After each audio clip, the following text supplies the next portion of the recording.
What's up? What's up? What's up? Happy 2024.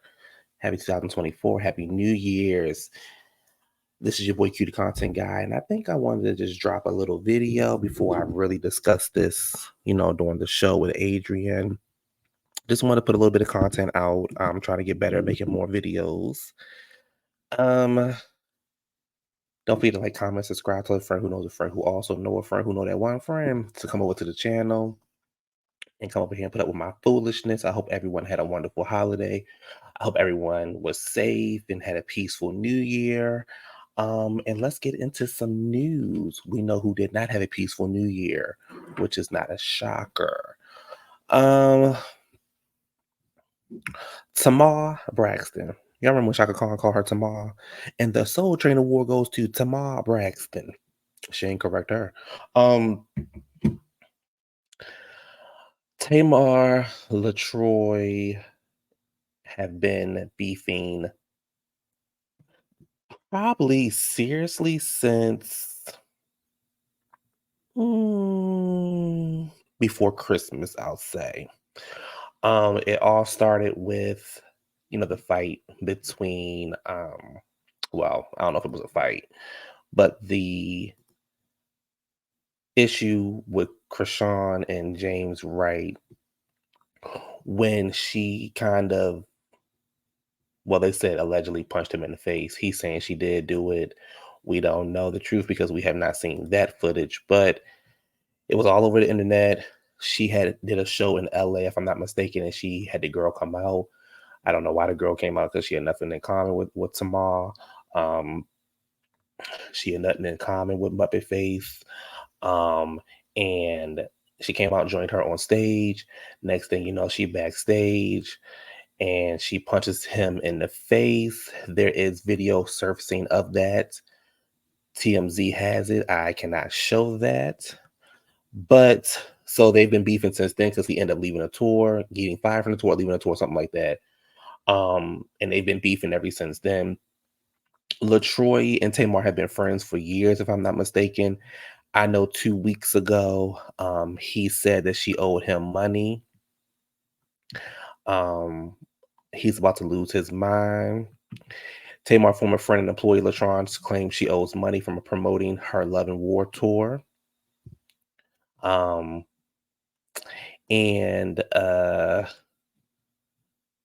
Yeah, hold on, y'all. Sorry. She claims that he owes her money from the Love and War tour, and that pretty much he was using her. She was using his like collage that he had put together and that he had worked hard for.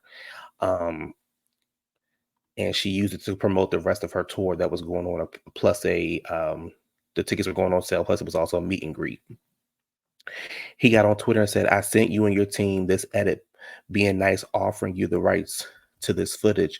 You refused and said this girl has gone wild in reference to me. So wild my footage off your page.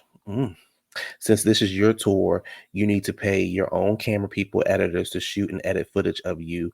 You were sent notices to use this footage, yet you did. Not to use this footage, yet you did. You have no respect for anyone. Take this down, please." So he was going through a whole rant saying he wanted her to take it down and this and that. And he said, "You didn't get rights from the film crew to use this. You drained everything and you drained everyone and everything." He added, "Why do you think you can treat people however you want? Take my footage down respectfully." He also added, I asked privately, now I'm asking publicly. Please take down my footage. I paid the camera people to shoot and edit. You refused to reimburse me. I offered. And you could not continue to do whatever you want to people. I own this footage and edit. I want my footage taken down." And I had talked about this a while ago on my show. So we're just gonna move forward.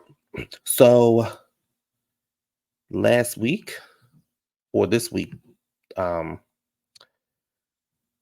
week, Tamar was in the news again because there was a rumor going around that Birdman and Toni Braxton had got married.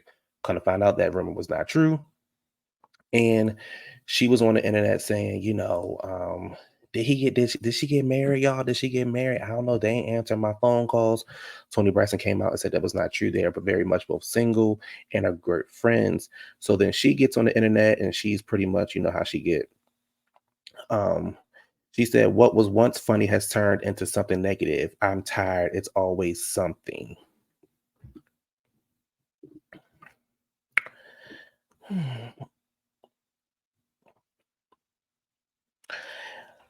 We just gonna move on. So then the footage came out of well, so then also she got engaged on Christmas time. To that white man. You know, the one that was eating Tommy's ass. She got engaged to the white man, so she got her white man back, and she's been in love with him ever since. You know, they'll break up this year, child. They ain't getting married. But she's been in love with him ever since, and he's pretty much been kissing her ass. But my thing is, he talked to your enemy about you. He talked to a girl that you had beef about, a girl you had beef with, and on top of that, he also was telling all your business that your tour wasn't selling well, that you were doing this and you was doing that.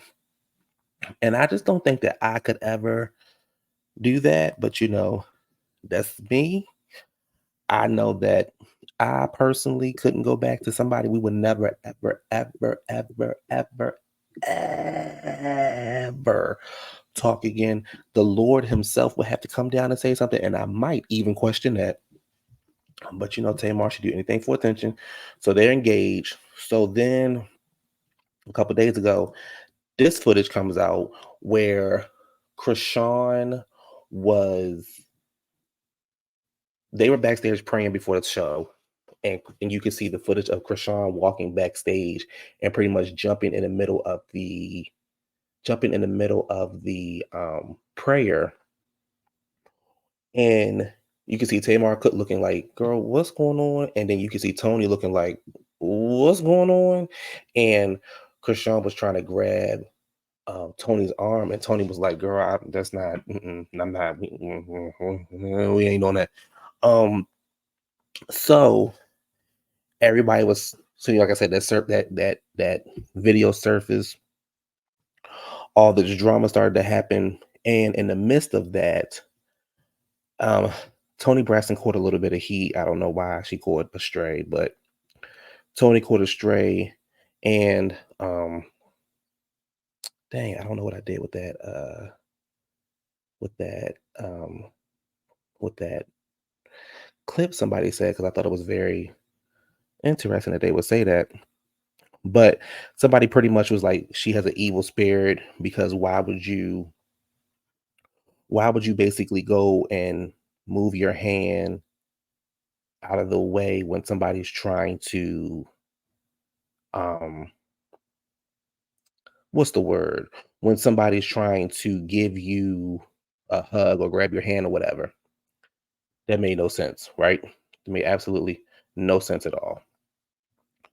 So then Tamar got online, and Tamar was like, I wasn't going to say anything because I think at this point y'all going to believe whatever y'all want. And all the events that happened was unfortunate. But what is truly disgusting is that my dressing room and prayers is a sacred place, and whoever released this can go straight to hell. Okay. So then, she goes on her rants, and I guess somebody from her team started to somebody from her team or somebody somewhere started getting into it. So then she comes back and she goes, I'm over it. Coming from my sister who has lupus and don't even really come outside was the line for me. This is so traumatic. Having to relive that night, um, because of some greedy person wanted to sell footage. Well, now I have all the footage y'all been waiting on. God don't like ugly. It's on my YouTube. I'll never ever discuss this again. Good night.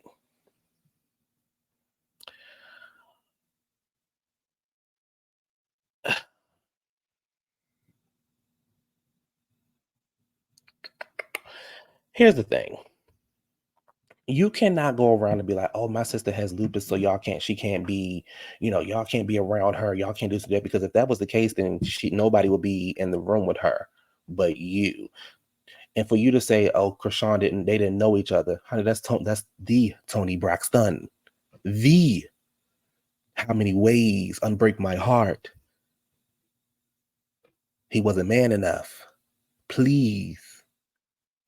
Another sad love song. Oh, the Toni Braxton. To me, you're trying to weaponize your sister's. You're trying to weaponize your sister's health, and that's low. That's low to me. But she always been raggedy anyway. So here goes some of the video that she posted, and then I'll get into what LaTroy said, and then I'll be done with it. So, damn, I just had it. Hold on, y'all. So here we go. Say nothing. And the last time somebody said something about me, everybody was like, but today is the day. It is D-Day. So we're gonna finally talk about it. So let's talk about it. So this video today was leaked from my dressing room, which usually I have no one in my dressing room before the show to pray. It's just, my immediate staff, right? So when Chrisean walked in, the reason why my face looked like what is because, like, first of all, who is it? And why wasn't nobody stopping? Mind you, this is a 46-year-old woman still talking like this. Why wasn't nobody stopping? Two, Toni and Chrisean did not know who each other was. All right. So Toni was like, well, who is this person coming in between me and my sister? Me and Toni both, when it's time to pray, we in our dressing room, don't nobody come and interrupt. Period. That's just something. Don't nobody be in your dressing room when you pray, but you had like 15 people in there. Okay. Hey, we in our dressing room, don't nobody come and interrupt. Period. That's just something that we do. That's actually something that I learned from her. Okay. So first of all, my sister has lupus. Here we go. Autoimmune disorder. Okay. If I get sick, if you get sick, it's no big deal. If she gets sick, she go to the hospital. Then so she don't have to go to the hospital, then you shouldn't have had 15 people up in the room with her, so she ain't got to go to the hospital. But let's continue. If she gets sick, she go to the hospital. So what she not gonna do is touch a stranger's hand, embrace the stranger. She don't know Chrisean from Adams, okay? And so when she walked in, it kind of startled everybody. So let's just address that, okay? See that? And at the end, Toni patted her on the shoulder, okay? And it actually was the first time that that's right.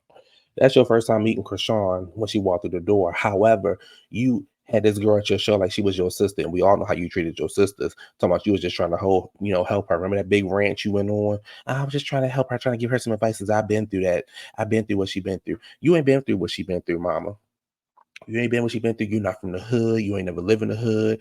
Matter of fact, honey, I know exactly where your old house is at. Honey, you live about 15 minutes from where I live at, if that. So, girl, stop pretending. Stop pretending that you this big bad, from the hood, you bought that life, you this and you that, because you are not that girl. You are not that girl. I didn't know she sang. I thought she rapped. So you are not that girl. It's just as simple as that. She don't love herself. So let's continue. That's why I turned around and bring us there and change the things. Amen. So, won't he do it? He's able. So, this is the picture in the middle of my show when they was introduced to each other. Introduced to each other. We started talking about Baltimore. We started talking about, coming from a whole bunch of siblings. And everything was all fine and dandy. Let me tell you something. Toni Braxton don't stay for nobody's concert. She don't stay backstage. She sings and she leaves, not even hers. She stayed most of the time. We had a blast. It was cool. That's Billy Woodruff over here beside Toni. That's Toni's best friend. Everything was great. Everybody was happy. No beef. No drama. Okay? But drama your middle name. But okay, let's continue. No drama. Okay? Now let's move on to the next slide because today is D-Day. Since people want to sell videos, people want to, just put everybody on blast and have people come up with their own stories. Today is the day of the real story. So let's move on.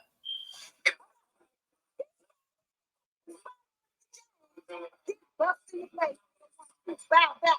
Okay?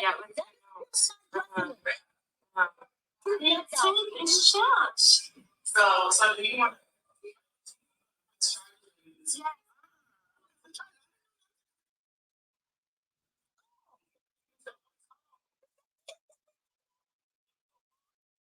So nobody said you made the hit up, but okay.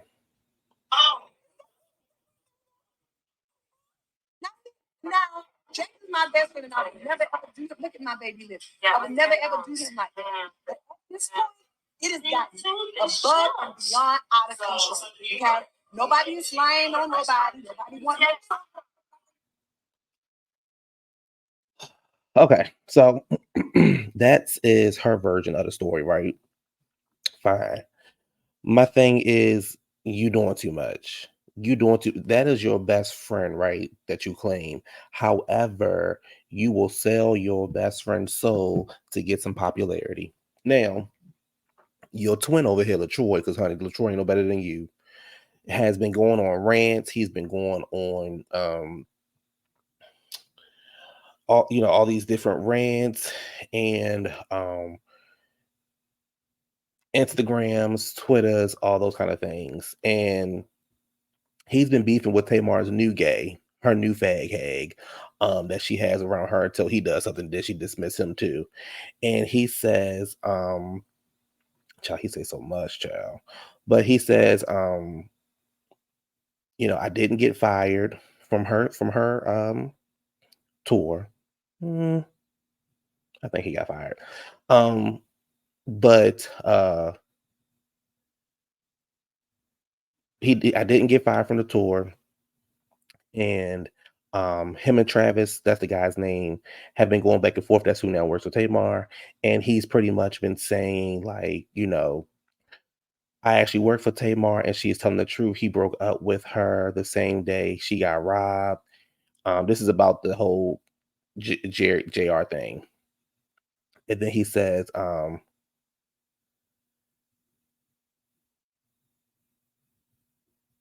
he then goes on and saying, like, Tamar and them homeless.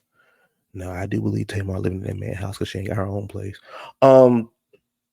He's sharing videos of him back, up there at the stage because he was not backstage when most of this stuff happened. He's saying that they're homeless. Emails was sent to him about reimbursements on November 15th. He's talking about that he also has proof that the boy got punched in his face, and they asking him not to leak the footage because they'll pay him not to release the footage. He's saying that this is extremely damaging professionally, because all he does is handle information and unreleased assets. He's also saying that they're accusing him of selling the footage for $5,000, and he's saying where his $5,000 at, and all of those things. It was. Let me see, where is it at? Because he broke it down to what they were saying. So he was like, maybe $5,000 going to come tomorrow because I damn sure don't get it. Was it a check? Was it cash wire? Food stamps? Where's the $5,000 payment that they said was issued to me on a federal holidays when banks are closed? So basically, he's saying that they had sent him $5,000, but he never got it. He's saying, this big bug-eyed boy is talking about me, saying I used to work at Netflix and I got fired. Never worked for Netflix. He's saying, so let's just keep track of the lies they make up about me. January 1st, sold a video to TMZ for $5,000. January 2nd, fired from Netflix. Let's see what else they make up. Lied on your rental application, now lying on the internet. And he wrote today, about 4 hours ago, still no sign of that $5,000, y'all. I'll let y'all know when I get it. But all of this really stems from Tamar, her antics. Um, Tamar is just whack. She is just a joke. She um is not that girl that she thinks she is. She's a almost a 47-year-old woman still making antics on the internet, deleting stuff, adding stuff, deleting stuff, adding stuff. You putting your sister who has lupus in situations where she's in a room with a bunch of people who could end up in the hospital, but you continue to put her in a room with a bunch of people. You think that you are better than Toni Braxton, but honey, you would never be the Toni Braxton. She has Grammy Awards, you don't. And she has sold millions of albums, you have not. I honestly believe that Tamar does not have any money, so she's doing whatever she can to stay relevant. And what's so sad about all of this is the girl has a voice that is out of this world. But guess what? You forget that she has music and she sings because of her antics that she does online and the people that she beef with. She beefing with Tommy. She calling Tommy crackheads. I got my man back, but you don't want to see no day with Tommy. You over there, honey, beefing with one punk. Now you got another punk hiring. You got them beefing back and forth, and you stealing footage from the boy, which I do believe she stole that footage and didn't pay him. You think you over there with that white man? Remember that white man called out to Candy and Todd? Like y'all doing all this stuff for what? You are not that girl. You are not that girl anymore. You're not sitting in those rooms. You were sitting in those rooms where you were with Vince. Vince was trying to put you on and put you in a direction that you wanted to go with your career, because guess what? You actually have some good music. You actually have talent, but instead you rely to your antics. That's why the real fired your ass. That's why you're not down there on weed no more. You over here doing Z level plays and all this kind of stuff, getting online thinking you that girl, and you not that girl. Everybody calls you on your bullshit, and then you get so offended when people don't laugh at your jokes or people don't side with you. You like, "Oh, I can't even have no fun." No, because people are tired of you. If you and Chrisean have anything in common, people are tired of y'all. I'm tired of y'all. The internet's tired of y'all. Baltimore tired of y'all. The county tired of y'all. LA tired of y'all. And the rental people you was renting that house from, they tired of you. That's why they put you out. I don't believe that. I believe that she is homeless with that white man. I believe she ain't got no home. Now, homeless don't mean you living in your car, but I believe you ain't got the lifestyle you thought you was gonna have. So you know, we'll talk more about this over the weekend with Adrian. I did not expect this video to be this long. I just wanted to put something out there. Baby, the girl is whack to me. She's whack, and I just can't with her. Like I said, we'll talk about more about this weekend. Anyway, y'all, don't forget to like, comment, subscribe, hit the video, share the video, all of those things. And I will see y'all later on. Goodbye.